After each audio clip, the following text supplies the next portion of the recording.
समय की बात है। गोकुल नाम की सोसाइटी में एक परिवार रहने आया। वो लोग उस सोसाइटी में नए नए ही आए थे। उस परिवार में राहुल, सविता और उनका 10 साल का एक बेटा भाविक रहता था। जैसे ही भाविक सोसाइटी के गेट के बाहर तक पहुंचता है, तभी से ही अपने सवाल जवाब शुरू कर देता है। वाओ, पापा ये कितनी सुंदर सोसाइटी है। क्या हम इसी सोसाइटी में रहेंगे? हाँ हाँ बेटा, हम लोग इसी सोसाइटी में रहेंगे। देखो तो हमारा भाविक कितना खुश नजर आ रहा है। अब तो मेरे यहाँ पर नए नए दोस्त बनेंगे, इतना मजा आएगा। हाँ हाँ बेटा, बहुत मजा आएगा। चलो अब अंदर चलो। जैसे ही वो लोग सोसाइटी के अंदर कदम रखते हैं, तभी जोर जोर से हवा चलने लगती है और भाविक को कुछ अजीब सा महसूस होने लगता है। मम्मी देखो तो, हमारे आते ही ये कितनी जोरों से हवा चलने लगी है। मुझे कुछ अजीब सा भी लग रहा है। नहीं बेटा, ये बस तुम्हारा वहम होगा। बच्चा समझकर सविता भाविक की बात को नजरअंदाज कर देती है। वो लोग अपने फ्लैट पर पहुंचते हैं। चलो चलो, अब आप दोनों जल्दी से फ्रेश हो जाओ, सोने का समय हो गया है। हाँ, क्योंकि कल मुझे इंटरव्यू के लिए भी जाना है। भाविक, राहुल और सविता कमरे में जाकर सो जाते हैं। ऐसे ही चलते चलते उन्हें 1 महीना बीत जाता है। एक दिन राहुल का बॉस उसे ऑफिस के काम से सूरत जाने को कहता है।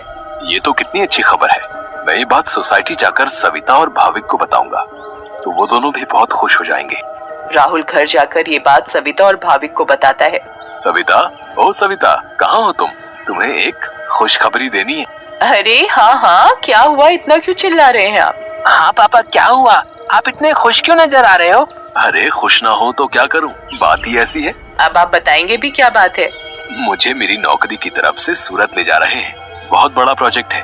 अगर सब अच्छे से हो गया तो क्या पता वहाँ से आने के बाद मेरा इंक्रीमेंट भी हो जाए। अरे वाह, ये तो बहुत अच्छी खबर है। वाओ पापा, आप तो सूरत जा रहे हो। मैं भी जाऊंगा, मैं भी जाऊंगा। बेटा, मैं तुम्हें अपने साथ नहीं ले जा सकता। और सविता, तुम मेरा सामान पैक कर दो।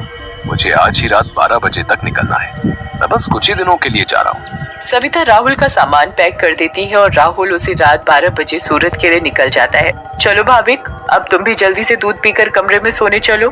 ठीक है मम्मी। सविता और भाविक अपने कमरे में चले जाते हैं। सविता तो सो जाती है, मगर भाविक को नींद नहीं आती। बहुत तेज बारिश होने लगती है। भाविक बालकनी में जाकर खड़ा हो जाता है और बारिश के मजे लेने लगता है। वाओ, कितना सुंदर नजारा है। भाविक की नजर अचानक सामने वाले फ्लैट पर पड़ती है, तो वहाँ एक मोमबत्ती जल रही होती है। ये क्या है? ये सामने से कैसी रोशनी दिखाई दे रही है? ऐसा लग रहा है जैसे कोई मोमबत्ती जली हुई हो। मगर जब से हम यहाँ आए हैं, तब से तो ये फ्लैट बंद पड़ा है। भाविक को फिर अचानक से एक औरत चलती हुई दिखती है। अरे ये औरत कौन है? कहीं यहाँ कोई भूत तो नहीं? मम्मी, मम्मी, भूत, भूत, मम्मी, मम्मी बचाओ, मुझे बचाओ। क्या हुआ बेटा, क्या हुआ? तुम इतना क्यों घबरा रहे हो? मम्मी वो भूत, भूत। क्या बोले जा रहे हो तुम? ठीक से बोलो, मुझे कुछ भी समझ में नहीं आ रहा है। मम्मी, मुझे नींद नहीं आ रही थी तो मैं बालकनी में जाकर खड़ा हो गया और बारिश देखने लगा। तभी मैंने सामने के फ्लैट में जलती हुई मोमबत्ती देखी और एक औरत को देखा। नहीं बेटा, ये भूत वूत कुछ नहीं होता। ये तुम्हारे मन का वहम है। नहीं मम्मी, मैं सच कह रहा हूँ। नहीं बेटा, चलो अब सो जाओ, रात बहुत हो रही है। नहीं, मैं आपको लेकर जाता हूँ। अच्छा चलो, दिखाओ कहाँ है भूत। फिर भाविक सविता को बाहर लेकर जाता है। कहाँ है भूत? मुझे तो कहीं कोई नहीं दिख रहा। मम्मी देखो, वहाँ पर देखो, वो सामने वाले फ्लैट में। अरे बेटा, कुछ भी नहीं है वहाँ पर। नहीं मम्मी, मैं झूठ नहीं बोल रहा। अच्छा ठीक है ठीक है, चलो अब जल्दी कमरे में जाओ और सो जाओ। फिर वो दोनों कमरे में जाकर सो जाते हैं। भाविक, अब तुम्हें डरने की कोई जरूरत नहीं है। मैं तुम्हारे साथ सो रही हूँ ना, अब तुम आराम से सो जाओ। अगली सुबह भाविक सोसाइटी के दूसरे बच्चों से मिलता है। तुम सबके नाम क्या है? मेरा नाम पिंकू है। मेरा नाम सोनू है। और मेरा नाम गोली है। सारे बच्चे मिलकर पूरा दिन खूब मस्ती करते हैं। फिर रात में सारी औरतें सोसाइटी कंपाउंड में बातें करती हैं। तभी सविता रात की बात सारी औरतों को बताती है। दूसरी ओर भाविक और उसके सारे दोस्त लुका छुपी खेल रहे होते हैं। पिंकू गिनती करना शुरू कर देता है। तभी सारे बच्चे इधर उधर छिप जाते हैं, मगर भाविक खेल खेल में अपने फ्लैट के सामने वाले फ्लैट के दरवाजे तक पहुंच जाता है। उसे ये पता नहीं होता कि ये वही फ्लैट है जिसमें कल रात उसने एक औरत को जलती हुई मोमबत्ती के साथ देखा था। अरे ये दरवाजा तो खुला हुआ है और यहाँ तो कितनी सारी लाइटें हैं। चलो अब मैं जल्दी से इस घर में छिप जाता हूँ ताकि मुझे कोई ढूंढ ही ना पाए। वो जगह ठीक है, मैं उस कमरे में जाकर छिप जाता हूँ। भाविक जैसे ही उस फ्लैट के कमरे की ओर जाने लगता है, वैसे ही बाहर की सारी लाइट्स लुप लुप होने लगती हैं। ये क्या हो रहा है यहाँ पर? अचानक ये लाइटें लुप लुप कैसे होने लगी? भाविक इधर उधर देखने लगता है। तभी भाविक की नजर दरवाजे के ऊपर पड़ती है। ये दरवाजे के ऊपर क्या लिखा हुआ है? भूत! मम्मी, मम्मी बचाओ बचाओ! भाविक चिल्लाते हुए सोसाइटी कंपाउंड में जा पहुंचता है। अरे, ये आवाज तो भाविक की लग रही है। ये तो भाविक की आवाज है। भाविक की आवाज सुनकर सारी औरतें और आदमी कंपाउंड में जमा हो जाते हैं। तभी वो देखते हैं कि सामने से भाविक भागते भागते चला आ रहा है। मम्मी, मम्मी, वहाँ सच में वहाँ भूत है। क्या हुआ बेटा भाविक? हाँ बेटा, क्या हुआ? तुम इतने घबराए हुए क्यों लग रहे हो? हाँ बेटा, कुछ तो बताओ। कहीं तुमने फिर से सामने वाले फ्लैट में भूत तो नहीं देख लिया? भूत? कहाँ है भूत? मैं छुपने के लिए एक फ्लैट में चला गया क्योंकि उसका दरवाजा खुला हुआ था। मैंने वहाँ लिखा देखा। क्या लिखा देखा और कहाँ देखा? कि यहाँ से चले जाओ वरना मैं तुम्हें मार दूंगी। चलो बेटा, तुम हमें वहाँ लेकर चलो। हाँ, चलो अंकल, मैं आपको वहाँ लेकर चलता हूँ, आप खुद ही देख लेना। भाविक सभी लोगों को उस फ्लैट में लेकर जाता है। कहाँ लिखा है बेटा? अरे, यहीं तो लिखा था। चलो भाई, यहाँ तो कुछ भी नहीं है।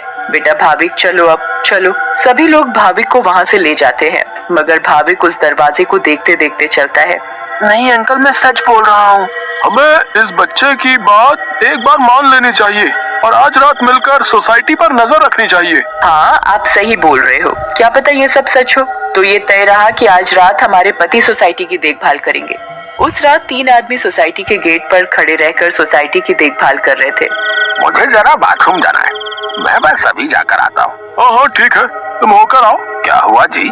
गुड्डू को बहुत डर लग रहा है और वो बोल रही है कि आप ही उसे सुलाएंगे, तो आप जरा ऊपर आकर उसे सुला जाएंगे? ठीक है, अभी आता हूँ। दूसरा आदमी पहले आदमी से बोलता है, मैं जरा अपनी बेटी को सुला कर आता हूँ, उसे डर लग रहा है। अब सोसाइटी के दरवाजे पर सिर्फ रमेश यानी तीसरा आदमी ही बचता है। कहाँ रह गए ये दोनों? वो आदमी इधर उधर घूमता रहता है और अब उसे भी अकेले डर लगने लगता है। तभी उस आदमी को किसी औरत का साया दिखता है। उसके लंबे खुले हुए बाल और पायल की छम-छम आवाज।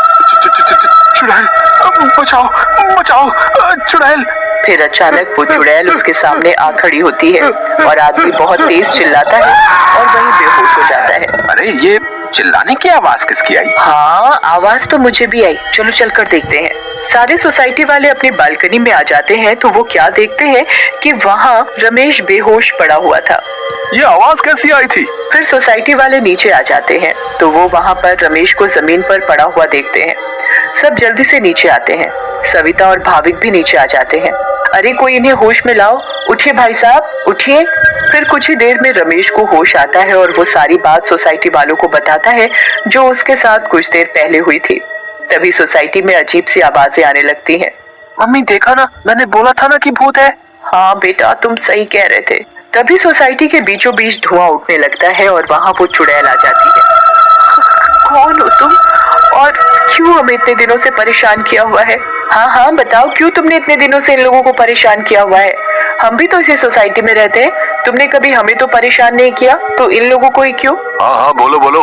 तुम्हारी वजह से मैं कितना डर गई थी। बताती हूँ, सब बताती हूँ।